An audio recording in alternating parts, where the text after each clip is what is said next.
ইরানকে ঘিরে চলমান উত্তেজনার মধ্যে কাতারের আল উদাইদ বিমান ঘাঁটি থেকে মার্কিন সামরিক বাহিনীর কিছু কর্মীকে ১৪ জানুয়ারি সন্ধ্যায় ঘাঁটি ত্যাগের পরামর্শ দেওয়া হয়েছে।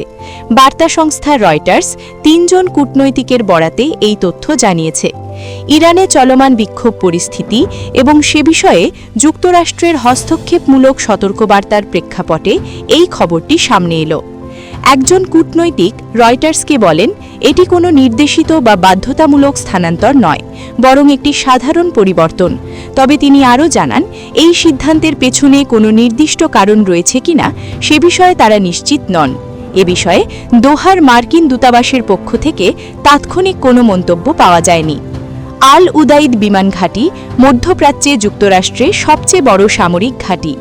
এখনও প্রায় ১০,০০০ মার্কিন সেনা অবস্থান করছে সেখানে। এর আগেও এমন নজির রয়েছে। গত বছর ইরানে মার্কিন বিমান হামলার এক সপ্তাহেরও বেশি সময় আগে মধ্যপ্রাচ্যের বিভিন্ন মার্কিন ঘাঁটি থেকে কিছু কর্মী ও তাদের পরিবারকে সরিয়ে নেওয়া হয়েছিল। পরে যুক্তরাষ্ট্রের হামলার জবাবে ইরান কাতারে অবস্থিত ওই ঘাঁটির দিকে ক্ষেপণাস্ত্র হামলা চালায়। এছাড়া এর আগে ইরানের এক জ্যেষ্ঠ কর্মকর্তা হুঁশিয়ারি দিয়ে বলেছিলেন, ওয়াশিংটনের হামলার প্রতিক্রিয়ায় তেহরান আঞ্চলিক দেশগুলোতে অবস্থিত মার্কিন সামরিক ঘাঁটিগুলোকে লক্ষ্যবস্তু করতে পারে।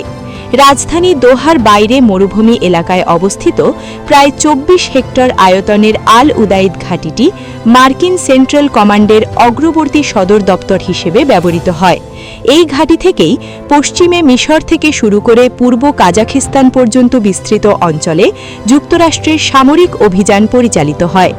যুক্তরাষ্ট্রের পক্ষ থেকে এই পদক্ষেপকে সাধারণ পরিবর্তন হিসেবে উল্লেখ করা হলেও ইরানকে ঘিরে আঞ্চলিক উত্তেজনার প্রেক্ষাপটে আল উদাইদ ঘাঁটি থেকে কর্মীদের সরে যাওয়ার পরামর্শ নতুন করে উদ্বেগ সৃষ্টি করেছে। বিশ্লেষকদের মতে এটি মধ্যপ্রাচ্যে নিরাপত্তা পরিস্থিতির জটিলতা ও সম্ভাব্য ঝুঁকিরই ইঙ্গিত দিচ্ছে।